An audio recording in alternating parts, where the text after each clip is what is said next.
as a woman in a very male dominated vice industry like beer. And Mm-hmm. it's been a long road. It's been tense and hard, but it's also brought a lot of clarity and perspective about kind of who I want to be and how I want to operate in the world. Mm-hmm.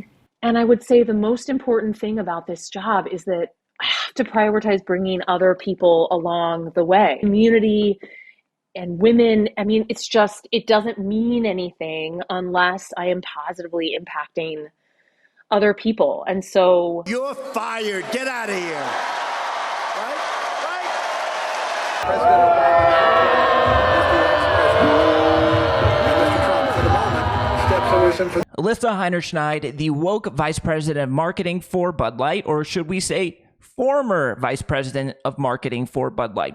In this video, she talks about bringing women along for the ride, bringing community along for the ride. Well, the problem, Alicia, if you had brought real women along for the ride, you wouldn't have had a problem. But what you did is you went woke, and now you're going broke because you just got fired today. The woke mainstream media wanted to tell us our boycott of Bud Light would never work. We had no power in this situation because nobody cares what we thought. If we disagreed with Bud Light's ad campaign, then we were bigoted. We were demonic bigots. We were sickos. We were the ultra magas. Well, no, we are not. We just respect real women. We respect women enough to see this and get disgusted by it. Now, Alicia Schneiderman is no longer employed by Bud Light as she takes a leave of absence.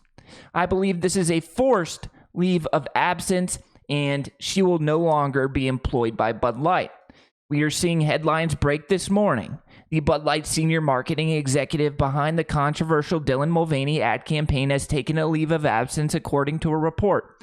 Alissa, the vice president of marketing for the popular beer brand, or should we say formerly popular beer brand, will be replaced by Budweiser Global Marketing VP Todd Allen. Heinerscheid led this brand since June. Since June! It's only been a few months. And this individual, who obviously was infected with the woke brain, has already destroyed the brand. Bud Light may never recover from this. It is very likely that Bud Light will never recover. Millions of consumers and customers may never go back to Bud Light.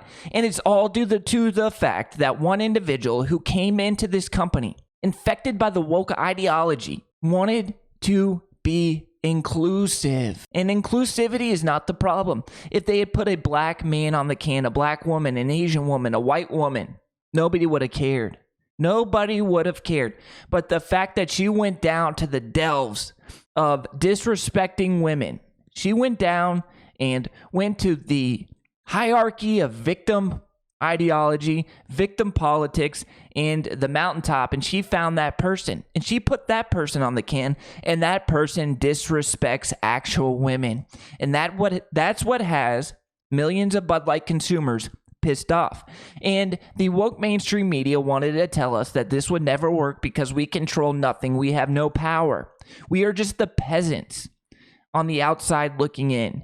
We are the peasants who have no control. Well, I'm sorry to break it to you, individuals like Whoopi Goldberg, who said Bud Light should be scared of the woke, not scared of us. Well, we win, Whoopi. We win, you lose. Now, that's coming on the heels of a poll conducted by Rasmussen, where more than half of Americans support the Bud Light boycott. 54% of American adults support a boycott of Anheuser-Busch's Bud Light, according to the polling from Rasmussen. A plurality of Americans agree with boycotting Bud Light. That shows you Americans don't agree on anything today. We don't agree on much, but we agree on this. And that's because all Americans respect women, and when you disrespect women, we are not going to stand for it. Bud Light off-premise sales and volume decline in first week of boycott.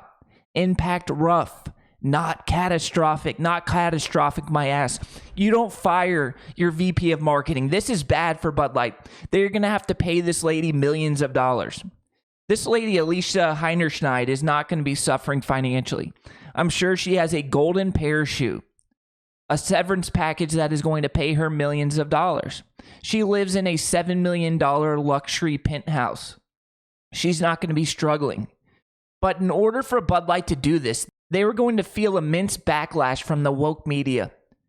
The woke influencers were going to hate this decision, but they had to do it. That's how catastrophic this is. Now, for the liberal mainstream media to tell us this isn't a big deal, the impact of this boycott isn't that severe, they're just lying to us.